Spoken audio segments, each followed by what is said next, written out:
मेरी नानी पहले हजरत मुबानी कॉलोनी में रहती थी। उनके घर के पास एक और परिवार था जो उनके बहुत अच्छे दोस्त थे। नानी ने अपने सभी बच्चों की शादी कर दी थी और फिर वे लोग दूसरे इलाके में चले गए। मेरी बड़ी खाला और बड़े मामू अपने परिवार के साथ नानी के साथ रहने लगे, जबकि मेरी छोटी खाला शादी करके आसिफ कॉलोनी गई थी। वह एक अच्छी ब्यूटिशियन थी और शादी से पहले भी उन्होंने पार्लर खोला था। खाला और खालू ने जुबेरी कॉलोनी में एक डबल मकान खरीदा। खाला ने ऊपर रह रखी और नीचे पार्लर खोल लिया।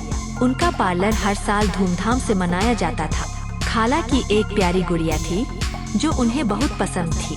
वह हमेशा उनके साथ रहती थी। खाला की एक दोस्त बेला भी थी जो उनसे 5 से 6 साल बड़ी थी और आलिम का कोर्स कर रही थी। बेला को अपने कोर्स के लिए एक डमी की जरूरत थी जिसमें मुर्दों को नहलाने और कफन पहनाने की तैयारी करनी थी। बेला ने खाला से गुड़िया मांगने की कोशिश की। खाला पहले तो मना कर रही थी, लेकिन बेला के बहुत कहने पर उन्होंने गुड़िया उसे दे दी, यह वादा करते हुए कि वह उसे जल्दी वापस कर देगी। कुछ दिनों बाद खाला को चिंता हुई कि बेला ने गुड़िया वापस नहीं की। उन्होंने बेला की माँ से गुड़िया की वापसी के बारे में पूछा। बेला की पढ़ाई खत्म होने वाली थी और उसने गुड़िया के बारे में भूल जाना शुरू कर दिया था। खाला ने कहा, जब तुम पेपर खत्म कर लो तो मैं खुद तुम्हें गुड़िया दूंगी। एक रात खाला सो रही थी कि अचानक उनकी आंख खुली। उन्होंने देखा कि गुड़िया सफेद कपड़ों में खड़ी है। यह देखकर उनका दिल डर से धड़कने लगा। गुड़िया अचानक कैसे बदल गई थी। खाला ने अपने माता पिता को जगाने की कोशिश की, लेकिन उनकी आवाज नहीं निकली। फिर खाला ने अपनी मामी से सारी बातें बताई। मामी ने कहा कि अगर तुम्हें डर लगे तो बताना। अगली रात खाला को फिर से गुड़िया सफेद कपड़ों में दिखी। खाला अब और डर गई और उन्होंने सैयद से मदद मांगी। सैयद ने कहा कि गुड़िया किसी और ने भी इस्तेमाल की है और इसे घर से बाहर फेंकना होगा। खाला ने गुड़िया को एक वीरान जगह पर फेंक दिया। जब खाला ने गुड़िया को वीरान जगह पर फेंका, तब उन्हें लगा कि सब कुछ खत्म हो गया।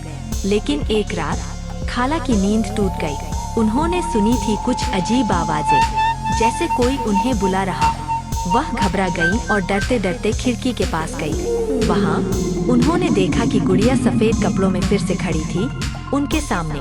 उसके चेहरे पर एक डरावनी मुस्कान थी, जैसे वह उन्हें पहचानती हो। खाला की सांसें थम गईं और उनका दिल तेजी से धड़कने लगा। गुड़िया ने धीरे धीरे अपनी बाहें फैलाई, जैसे उसे गले लगाने का इरादा। इस बार खाला ने न सिर्फ गुड़िया को देखा, बल्कि उसे अपनी आवाज भी सुनाई दी, मैं वापस आ गई हूँ। उस पल में खाला को एहसास हुआ कि गुड़िया को बाहर फेंकने से कुछ नहीं हुआ, वह अब भी उनके साथ है। खाला ने तुरंत अल्लाह से मदद मांगी और आंखें बंद कर ली। जब उन्होंने फिर से आंखें खोली तो गुड़िया गायब थी, लेकिन कमरे में एक ठंडी हवा बह रही थी जो उनके रोंगटे खड़े कर रही थी। खाला समझ गई कि गुड़िया का खौफ अभी खत्म नहीं हुआ था।